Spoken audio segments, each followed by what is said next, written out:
Hi నమస్తే, welcome back to our channel Padmakka Populu Petti. ఈరోజు మన ప్రసాదాలు చూద్దామండి. మరి పసుపు వేసి ఉడకబెట్టిన రైస్లో ఉప్పు నిమ్మరసం వేసి కలిపేయండి. ఫస్ట్గా ఈజీగా చేసేయాలి. తర్వాత తాలింపులు కూడా మిర్చి, పచ్చిమిర్చి, ఎండుమిర్చి, పల్లీలు, కరివేపాకు, ఆవాలు, జీలకర్ర, శనగపప్పు, మినపప్పు అన్నీ వేయించి చక్కగా కలిపేయండి. జీడిపప్పుతో సహా కలిపేయండి. పులిహోర రెడీ అండి. మరి ప్రసాదం కోసం పులిహోర రెడీ. చాలా టేస్టీగా ఉండే నిమ్మకాయ పులిహోర రెడీ. చూస్తున్నారు కదా. తర్వాత మనం నెక్స్ట్ పాయసం చేసుకుందామండి. మరి పాయసానికి కూడా నేను పాలు పోసి అన్నం బియ్యం ఉడికించి ఉంచాను. దాన్ని ఉడుకుతుంది. దాంట్లో ఎలకపొడి వేసి బెల్లం పాకం పట్టిపోయండి. బెల్లం రాగా వేస్తే విరిగిపోద్దండి, పాయసం టేస్ట్ పోతుంది. విడిగా పాకం పట్టి చివరిలో కలపండి. పాకం కూడా స్టవ్ బంద్ చేసాక కలపాలండి.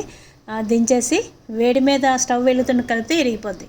సో పాయసం కూడా రెడీ. ప్రసాదం కోసం పాయసం కూడా రెడీ అయిపోయింది. చివరిగా నేతిలో జీడిపప్పులు వేయించి కిస్మిస్లు వేయించి పోసేయండి. అంతేనండి, ఇది ప్రసాదానికి రెడీ. మరి గారెల పిండి కూడా రుబ్బి పెట్టుకున్నానండి.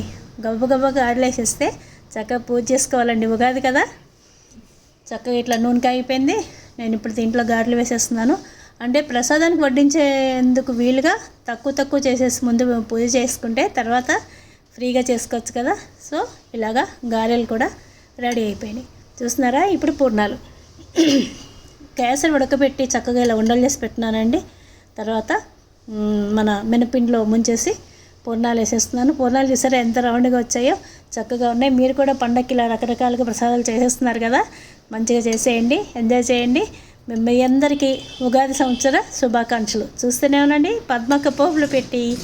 బాయ్. కొత్తగా చూస్తున్నారా, ఛానల్ సబ్స్క్రైబ్ చేసుకోండి. Thank you.